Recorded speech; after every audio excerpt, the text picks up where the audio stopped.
Name of Allah the most beneficent and the most merciful. अस्सलाम वालेकुम। मेरा नाम मरियम रशीद है और आप मेरा यूट्यूब चैनल देख रहे हैं। कोविड-19 की वजह से स्कूल और कॉलेजेस को बंद कर दिया गया था, जिसकी वजह से स्टूडेंट्स को काफ़ी ज़्यादा परेशानी का सामना करना पड़ा है, ख़ास तौर पे in regards to their studies. So मैं ये एक छोटी सी कोशिश कर रही हूँ ताकि आप लोगों की कुछ हेल्प कर सकूँ।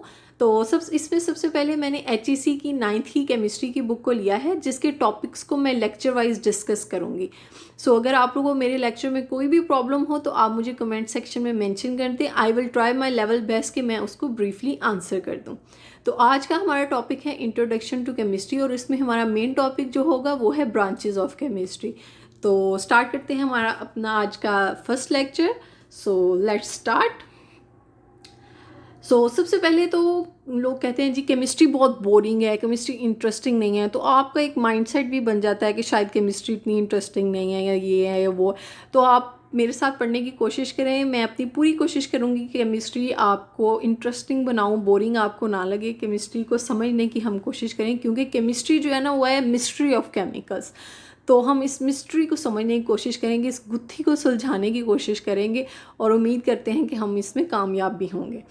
तो केमिस्ट्री एक्चुअली 3-4 चीज़ें हम केमिस्ट्री में पढ़ते हैं। सबसे पहले हम किसी भी चीज़ की composition, then structure, properties and then reaction. ये अगर आप 4-5 चीज़ें फिंगर टिप्स पे रख लें तो आपको केमिस्ट्री की डेफिनेशन पढ़ने में कोई प्रॉब्लम नहीं होगा। अगर आप सिर्फ इसमें आप कॉन्सेप्ट को समझने की कोशिश करें, बाद में बेशक आप किसी चीज़ को अपने लफ्ज़ों में भी लिख दें, कोई मसला नहीं होता, लेकिन मेन चीज़ होती है कि आप उसके कॉन्सेप्ट को समझें। तो केमिस्ट्री में हम किन 4-5 चीज़ों को पढ़ते हैं, वो है composition, structure, properties and reaction of matter. तो कंपोजिशन क्या होती है, कोई भी चीज़ किस चीज़ से मिलकर बनी हुई है, उसमें क्या है, वो हाइड्रोजन है, ऑक्सीजन है, नाइट्रोजन है, किन कंपाउंड से वो मिलकर बनी है, किन एलिमेंट्स से वो मिलकर बनी है। स्ट्रक्चर क्या है, स्ट्रक्चर उसमें वो किस स्ट्रक्चर में है, वो डायगोनल फॉर्म में है, वो स्क्वायर फॉर्म में है, वो लीनियर फॉर्म में है, वो किस शेप में है। देन उसकी प्रॉपर्टीज़ क्या हैं, वो लिक्विड है, वो सॉलिड है, वो गैस है, उसकी क्या प्रॉपर्टीज़ हैं। एंड देन रिएक्शन, वो किसी चीज़ के उसका रिएक्शन ऑक्सीजन से कराएं तो क्या हमारे पास प्रोडक्ट आएगी, उसका रिएक्शन अगर हम किसी भी चीज़ से करवा रहे हैं, मिसाल के तौर पे हाइड्रोजन से करवा रहे हैं, तो उसका क्या प्रोडक्ट आएगी। तो किसी भी एक एलिमेंट की जब हम इन सब प्रॉपर्टीज़, किसी भी एक कंपाउंड की जब हम इन सब प्रॉपर्टीज़ को पढ़ेंगे तो वो किस में फॉल करेगी, केमिस्ट्री के अंदर। So next is branches of chemistry. तो मैंने ब्रांचेस ऑफ केमिस्ट्री को 2 लेक्चर्स में डिवाइड कर दिया है। कुछ ब्रांचेस ऑफ केमिस्ट्री को मैं आज बताऊंगी, कुछ ब्रांचेस ऑफ केमिस्ट्री को मैं नेक्स्ट लेक्चर में बताऊंगी, ताकि आप लोग उसको इजीली एब्जॉर्ब कर सकें। तो सबसे पहली ब्रांच है physical chemistry, then organic chemistry, then inorganic chemistry, biochemistry, industrial chemistry, analytical chemistry, environmental chemistry and nuclear chemistry. These are all the branches of chemistry that are mentioned in your book. और भी बहुत सारी classes हैं और भी बहुत सारी branches हैं केमिस्ट्री की, लेकिन बुक में यही मेंशन है तो मैंने इन्हीं पे फोकस किया है। तो सबसे पहले हम डिस्कस करते हैं physical chemistry, and it is defined as that branch of chemistry that deals with the relationship between the composition and physical properties of matter along with changes in them. कि मिसाल के तौर पे कि अगर हम मैटर की फिजिकल प्रॉपर्टीज़ को चेंज कर रहे हैं तो उसकी कंपोजिशन के ऊपर क्या इफेक्ट आएगा, और अगर हम उसकी कंपोजिशन को चेंज कर रहे हैं किसी भी मैटर की तो उसकी फिजिकल प्रॉपर्टीज़ के ऊपर क्या इफेक्ट आएगा। इस सब को हम किस में डिस्कस करेंगे, फिजिकल केमिस्ट्री में। और फिजिकल प्रॉपर्टीज़ में क्या आ जाता है, उसका बॉइलिंग पॉइंट, उसका फ्रीजिंग पॉइंट, उसके बाद उसका कलर कैसा है, उसका टेस्ट कैसा है, उसका ऑर्डर कैसा है, उसकी स्मेल कैसी है, और वो किस फॉर्म में एग्जिस्ट कर रहा है, उसकी स्टेट आ जाती है, वो लिक्विड स्टेट में है, गैशियस फॉर्म में है या वो सॉलिड फॉर्म में है। तो ये सब किस में आ जाती हैं, फिजिकल प्रॉपर्टीज़ में। फॉर एग्जांपल अब हम लोगों ने, हमारे पास पानी है, तो पानी को जैसे हम उसका टेम्परेचर जो है वो हाई करेंगे तो वो गैशियस फॉर्म में चेंज हो जाएगा, वो वेपर, उसके वेपर बन जाएंगे। और जैसे ही हम उसका टेम्परेचर जो है वो लो करेंगे तो वो सॉलिड फॉर्म में चेंज हो जाएगा। तो इसीलिए इसी तरह हम उसकी फिजिकल प्रॉपर्टीज़ को कभी चेंज करेंगे, कभी हम उसकी कंपोजिशन को चेंज करेंगे, देखेंगे कि इनका एक दूसरे के ऊपर क्या इफेक्ट पड़ता है। इस सब को हम किस में डिस्कस करेंगे, फिजिकल केमिस्ट्री में। And physical chemistry is very much closely related to physics, क्योंकि इसमें बहुत ज़्यादा केमिकल, जब काइनेटिक्स और आगे आप जाके पढ़ेंगे तो आपको इन चीज़ों की समझ आ जाएगी।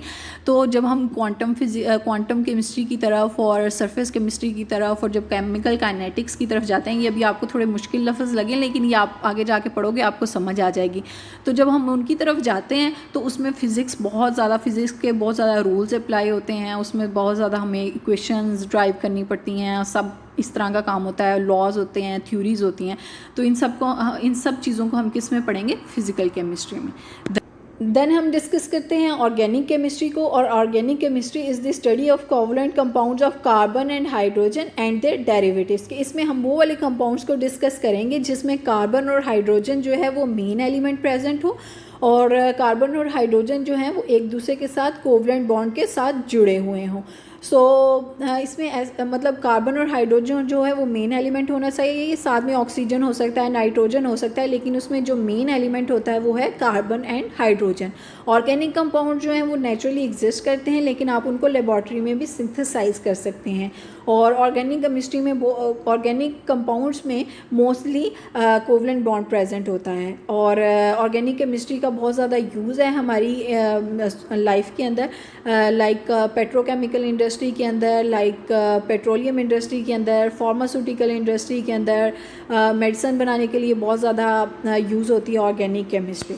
सो नेक्स्ट हम चलते हैं इनऑर्गेनिक केमिस्ट्री के ऊपर। और इनऑर्गेनिक केमिस्ट्री में हम वो सारे कंपाउंड्स को डिस्कस करेंगे except organic compounds. Organic chemistry में जो हम कंपाउंड्स पढ़ सकते हैं, उनके अलावा जो भी कंपाउंड्स बचते हैं उन सबको हम इनऑर्गेनिक केमिस्ट्री में डिस्कस करते हैं। और इनऑर्गेनिक कंपाउंड्स जो हैं वो मोस्टली आयनिक होते हैं, उनमें और आयनिक बॉन्ड प्रेजेंट होता है। और इनऑर्गेनिक केमिस्ट्री में हम लोग ऑर्गेनोमेटेलिक केमिस्ट्री को डिस्कस करते हैं, कैटालिसिस हो गया, मटेरियल साइंसेस हो गई, पिगमेंट्स हो गए, एक्सेट्रा एक्सेट्रा। और इसकी एग्जांपल्स में आ सकते हैं सॉल्ट्स हैं, वाटर हैं, ऑक्सीजन है। सो नेक्स्ट हम लोग मूव होते हैं बायोकेमिस्ट्री की तरफ। तो biochemistry is that branch of chemistry in which we study the structure, composition and chemical reaction of substances found in living organism. कि हम लोग उन स्ट्रक्चर्स को डिस्कस करते हैं, उनकी केमिस्ट्री देखते हैं जो कि कंपाउंड्स लिविंग ऑर्गेनिज्म के अंदर प्रेजेंट होते हैं, लाइक डीएनए हो गया, आरएनए हो गया। और ग्लाइकोलिसिस के ज़रिए हमारी बॉडी में जो है ना वो एनर्जी कैसे बनती है, इन सब रिएक्शंस को, लाइक फोटोसिंथेसिस के ज़रिए जो है वो प्लांट को एनर्जी कैसे मिलती है या बनती है। तो इन सब चीज़ों को हम किस में डिस्कस करते हैं, बायोकेमिस्ट्री में। It includes biological chemistry, conversion of glucose into energy.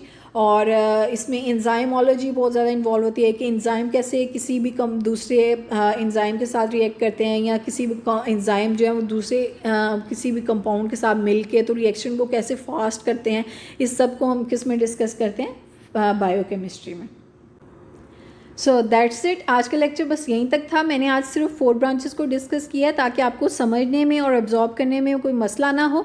Next 4 branches को मैं नेक्स्ट लेक्चर में डिस्कस करूँगी। तो अगर आपको कोई भी आज की वीडियो में मसला है, कोई भी प्रॉब्लम है, तो आप उसको कमेंट सेक्शन में मेंशन कर दें। अगर आपकी कोई सजेशन है तो आप उसको भी कमेंट सेक्शन में मेंशन कर दें। और अगर आप चाहते हैं कि आपको मेरे लेक्चर्स मिलते रहें तो मेरे चैनल को लाइक करें, सब्सक्राइब करें। और तब तक के लिए अपना ख्याल रखें। इंशाल्लाह मुलाकात होगी नेक्स्ट वीडियो में। अल्लाह हाफिज़।